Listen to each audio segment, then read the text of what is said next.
প্রণাম। আমার প্রবর্তক চরণ প্রণাম জানিয়ে আজকে গুরু প্রসঙ্গ শুরু করছি। গুরুদেব তার শিষ্য সীতানাথকে একটি চিঠিতে লিখেছেন, বলছে, বৎস সীতানাথ, আমি আর কি অধিক আশীর্বাদ করিব? তোমার গুণের অন্ত অনন্ত প্রায় ব্রহ্মাণ্ড অনন্ত প্রায় কালেও পাইতেছি না, এবং কখনো পাইতে পারিবে এরূপ বোধ হয় না। তার মানে সেই শিষ্যকে গুরুদেব আশীর্বাদ করে রেখেছেন,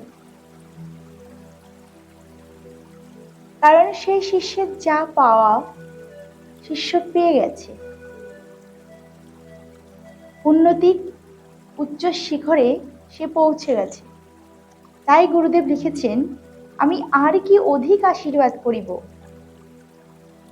অনন্ত প্রায় ব্রহ্মাণ্ড প্রায় কালেও পাইতেছে না, এবং কখনো পাইতে পারিবে এরূপ বোধ হয় না। বৎস সীতানাথের এমন গুণ ছিল, সেই গুণের অন্ত কেউ কখনো বুঝতে পারেনি। তাই যে উন্নত ব্যক্তি, সেই উন্নত ব্যক্তিকে চিনতে হলে নিজেকে কিছুটা অন্তত উন্নত হতে হবে। কেন বলছি আমি? আমার যিনি গুরু, তিনি কতটা উন্নত, তাহলে তিনি কতটা উন্নত আমি যদি তার পরীক্ষা করি, তাহলে আমাকে উন্নতি করতে হবে। আমি যদি উন্নতি না করতে পারি, তাহলে কিন্তু আমি গুরুর যে সিদ্ধি, সেগুলি আমি কাউকে বোঝাতে পারবো না। আর গুরু জানে তার শিষ্য কতটা উন্নতি করেছে। তাই যদি গুণী না হওয়া যায়, গুণী ব্যক্তিকে চেনা যাবে না। সে এই ব্রহ্মাণ্ডের মানুষ। তাই বলছেন গুরুদেব সীতানাথকে, এই বিশ্ব ব্রহ্মাণ্ডের মানুষ তার গুণের অন্ত বুঝতে পারেনি। আমরা প্রবর্তক গুরুর পাশে থেকে যে সকল সিদ্ধি আমরা বুঝতে পারি, তিনি যেভাবে আমাদেরকে আশীর্বাদ করেন, সেই গুণগুলো আমরা কিছুটা বুঝতে পারি।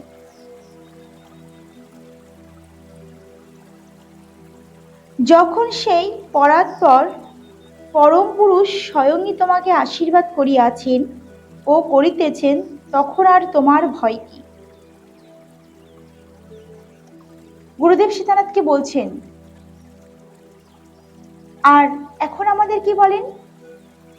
তোমার ভয় কি? আমাদের প্রবর্তক গুরু বলেন, তোমার ভয় কি? আমি তো আছি। কিন্তু আমরা কতটা বিশ্বাস রাখতে পারছি? সেই বিশ্বাসের উপরে কিন্তু আমরা ভরসা করতে পারবো।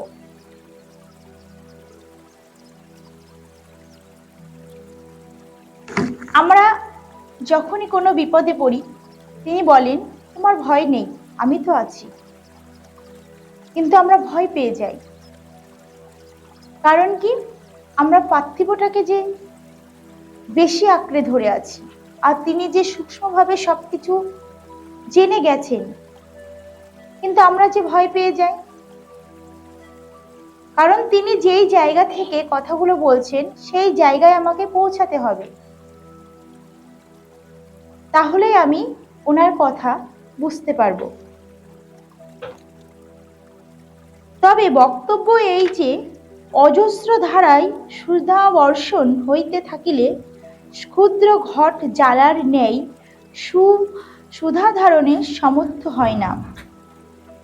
তাই বলছেন, প্রবর্তক গুরু থাকাকালীন প্রবর্তক গুরুর পাশে অনেক শিষ্যগণ এসেছেন, কিন্তু প্রবর্তক গুরু যে সুধা বর্ষণ করেছেন, যে সুধা তাদের দিয়েছেন, সেই সুধা কি সত্যি তারা লাভ করতে পেরেছে?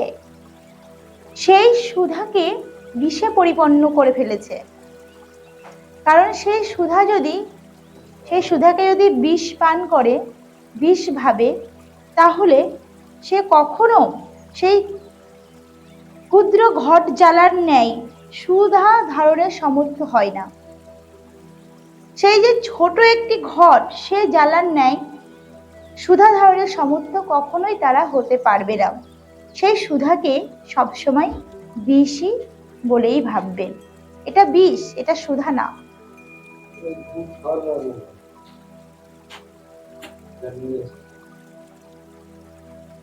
সুতরাং জীবের প্রথম কর্তব্য হৃদয়ের প্রশস্ততা সাধন।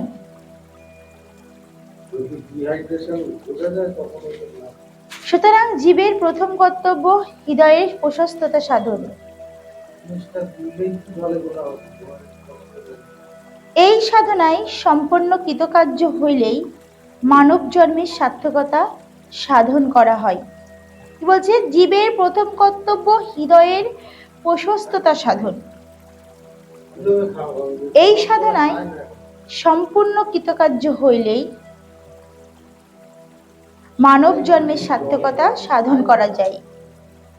তাহলে আমরা কি করে সেই কার্য করতে পারবো? কৃতকার্য সাধন আমরা কিভাবে করতে পারবো?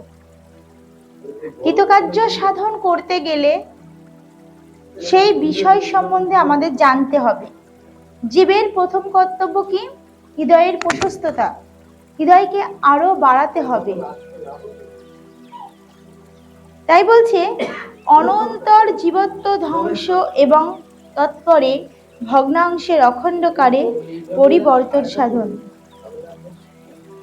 এই সকল প্রকাশিত পুস্তকেও লিখিত আছে। আজ ও অন্যকে যাহা বলিতে পারে না এবং এ পর্যন্ত কাহাকেও যাহা বলি নাই তাহা নিম্নে লিখিলাম। গুরুদেব সীতানাথকে বলছে যে কথাগুলি আমি অন্য কাউকে বলিনি, আজ তোমাকে জানাবো। কি বলছে? পরম কারণিক পরমেশ্বরের দর্শন না পাইলে কোনো ব্যক্তি ধর্ম প্রচারের শক্তি পাইতে পারে না। সীতানাথকে বলছেন, সীতানাথ যেভাবে ধর্ম প্রচার করেছেন, তখনের প্রচার আর এখনের প্রচার, যেভাবে সোশ্যাল মিডিয়ায় আমাদের প্রবর্তক গুরু কোনো কিছুর ভয় না পেয়ে সত্য কথা সকলের সামনে তুলে ধরছেন, সে ধর্ম প্রচার করছেন। তিনি পরমেশ্বরের দর্শন পেয়েছেন এবং সেই শক্তি আছে বলেই তিনি এই প্রচারে কোনো কিছুতেই তিনি ভয় পান না। অথবা পরম মঙ্গলময় পরমেশ্বরের কর্তৃক আদিষ্ট না হইলে কেহই ওই শক্তি পায় না। তাহলে সত্য কথা বলতে হলে বুকের জোর দরকার, সেই জোরের সহিত তিনি কথা বলেন। তাই তো তিনি আদিষ্ট। গুরুমুখে ঐরূপ আদেশ জ্ঞাত হইতে না পারিলে কেহই প্রচার কার্যে সমর্থ হয় না। তবে বিবেচনা করিয়া দেখো, ওই পদ পাইবার জন্য কিরূপ হওয়া আবশ্যক। তাহলে গুরুমুখে, গুরুর কাছ থেকে আদেশ পেতে হবে এবং কেমন শক্তি থাকলে তিনি সেই কার্য দায়িত্বভার গ্রহণ করে সমস্ত কার্য করতে পারবেন। কতটা শক্তি পরায়ণ হতে হবে, এই তো গেল সাধারণ নিয়ম। কিন্তু যদি কোনো ব্যক্তি গুরুর প্রতি অসীম ভক্তি করিতে পারে, গুরুর গুণকীর্তন করিতে করিতে অশ্রুধারায় প্লাবিত বক্সা হইতে পারে এবং গুরুকে মূর্তিমান ঈশ্বর কিন্তু জগদীশ্বর নহে বলিয়া বিশ্বাস করিতে পারে, তবে গুরুর আদেশই তাহার পক্ষে পরমপিতা পরমেশ্বরের আদেশ তুল্য হয়। কিন্তু আমরা কজন এটা করতে পেরেছি? তিনি তো আমাদের পাপ গ্রহণ করে অভেদ জ্ঞান করে আমাদের দীক্ষা দিয়েছেন, প্রতিটি মুহূর্তে আমাদের রক্ষা করেছেন। কিন্তু আমরা কি করছি? গুরুর গুণকীর্তন কতটা সময় করতে পারছি? আমরা অকৃতজ্ঞের মতো যেসব আশীর্বাদ পেয়েছি, অকৃতজ্ঞের মতো আমরা মিথ্যা অপবাদ দিচ্ছি। অশ্রুধারায় প্লাবিত বক্সা, যেগুলি অশ্রুধারা এতদিন করে এসেছে সব মিথ্যা। এবং গুরুকে মূর্তিমান ঈশ্বর কিন্তু জগদীশ্বর নহে বলিয়া বিশ্বাস করতে পারে। তবে গুরুর আদেশ তাহার পক্ষে পরমপিতা পরমেশ্বরের আদেশ তুল্য হয়। তিনি বলেন যে গুরুই আমার সব। প্রদ্য গুরু বলেন তিনি গুরুই আমার সব, আমি তার চাকর। গুরুর আদেশ হচ্ছে পরমেশ্বরের আদেশ।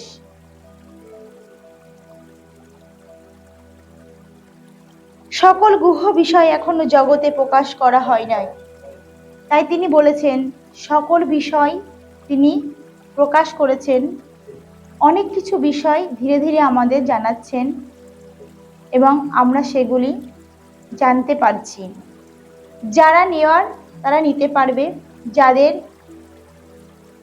উন্নতি করার ইচ্ছা আছে তারা এখানে আসতে পারেন এবং গুরুর সান্নিধ্য লাভ করতে পারেন। আপনাদের কোনো প্রশ্ন থাকলে জিজ্ঞাসা করতে পারেন এবং পরীক্ষা করতে পারেন। কিন্তু পরীক্ষা করতে হলে আপনাকে উন্নতি লাভ করতে হবে, উন্নতি করতে হবে, সাধনা করতে হবে, তবেই আপনি পারবেন। এই বলেই আমার গুরু প্রসঙ্গ শেষ করছি। ঈশ্বর গুরু প্রণাম।